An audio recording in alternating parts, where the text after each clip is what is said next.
In this video, this man is going to explain why he went overseas to get a wife. Now let's see what he has to say. Oh, my name is Corey. My wife's name is Raquel. We moved to the Philippines from Chicago. She was born and raised here. We did all the paperwork. She came to the US with me for a couple of years. We had a long-term plan to move over to the Philippines.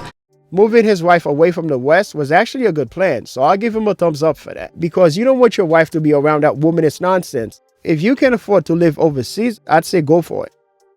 That being said, I looked personally for a wife overseas, obviously, because I have one. So I understand what it's like and why you would do it. I'm saying it's a very popular topic right now, and it's been on the rise. Just statistics show that it's just going up, men looking abroad or overseas for a wife. And I get it because I have one. So again, you know, I understand it. I know my reasons, and I see the reasons why everyone is doing it. Okay. If you want to be single, then this may not be a topic for you, and I understand that. But if you want a wife, then maybe you could learn from this. First thing on my list, the reason number one that I was looking overseas for a wife or a bride, finding someone with traditional values or old-fashioned, whatever you want to call it, is very important to me. So my parents have been married for 45 years at this point. They've never been divorced. My mother raised me, and then when I graduated school, then she started working part-time, but my dad preferred to work 60 or 80 hours a week to take care of the family. So having those same values was important to me, and I see that being a very popular reason for men looking abroad or overseas, because it's definitely hard to find. It's actually even hard to discuss in the States. This is probably the number one reason as to why most guys go overseas. I mean, as we know, you're not going to find it in the West that easily. Those days are over. But you'll find it in places like the Philippines, Thailand, etc. So number 2, smaller feet and petite. This is also another topic that's easy to offend people, and that's not the goal. I eat healthy, I work out a lot. It's important to me to find someone that looks athletic, and they're healthier and they're smaller. So I'm trying to be polite. Shorter? Shorter too, yes. But either way, it's getting harder and harder to find that in the US. In Western cultures, it is. Unfortunately, being larger just seems to be on the rise. I'm trying to be very polite about that. Another reason why men are looking overseas. He's right. You look at magazines nowadays, you see plus-size models. That's not something you used to see back in the days. But that's where we are now.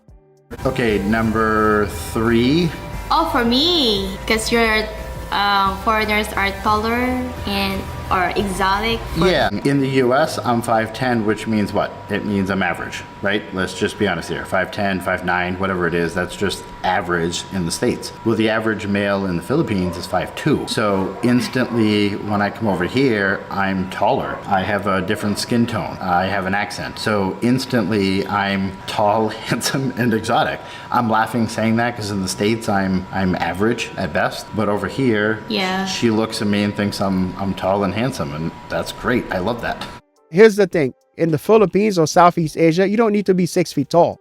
You can be 5'7", 5'6", and still be okay, as long as you're a little bit taller than she is. And most of the time, you're going to be taller anyway. You don't need to have a six-pack, and you don't need to be making 6 figures either. None of that matters.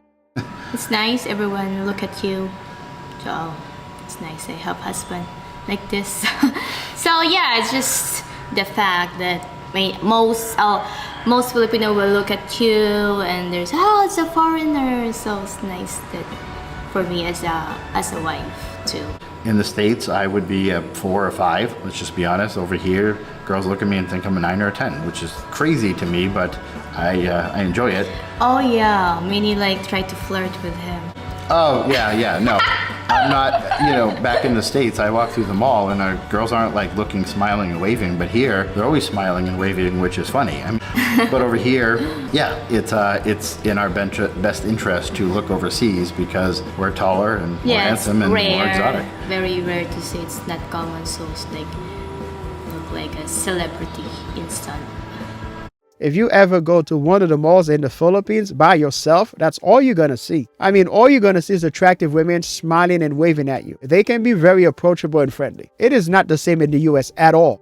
In this culture, they're not materialistic, and that was really important to me because unfortunately in the US, you start dating a pretty girl and she's going to list off like 20 different designer brand names that she cares about that are quote unquote important to her, and they're not important. So I feel like a lot of pretty girls have their priorities wrong, where over here, I talked to her and, I kind of laughed the first time I asked her favorite brand name. She said, Nike, I don't know, Adidas, Nike. And Levi's, because they were reliable and they lasted a long time. That's all I know. Yeah, it wasn't even because she had ever had a pair of Levi's. It was because she heard that they last a long time. She didn't give me this laundry list of expensive things. Most Filipinos are not going to be that way, but it still depends on who you meet. Let's say if you meet a girl from a big city like Manila, she could be materialistic. You may not spend as much money as you would in the US, but you still spend a lot of money on her. You still buy her a lot of stuff. Yes, generosity and giving. So I'm not going to say people in the US or Western cultures are not generous or don't give. A lot of people do. So I don't want to come off like I'm sounding negative. I mean, a lot of people give to charity. A lot of people help, things like that. Over here, I find it so much more prevalent, and it's a lot more powerful. And when I say that, her birthday just came up recently. She looked at me and smiled and said, honey, however much you'd be willing to spend on my birthday. And she's not materialistic. So when she said that, I was very confused. And she said, whatever you'd be willing to spend, just buy food with it. And I didn't know where she was going with this. I was very confused because we have a fridge, freezer, and a chest freezer.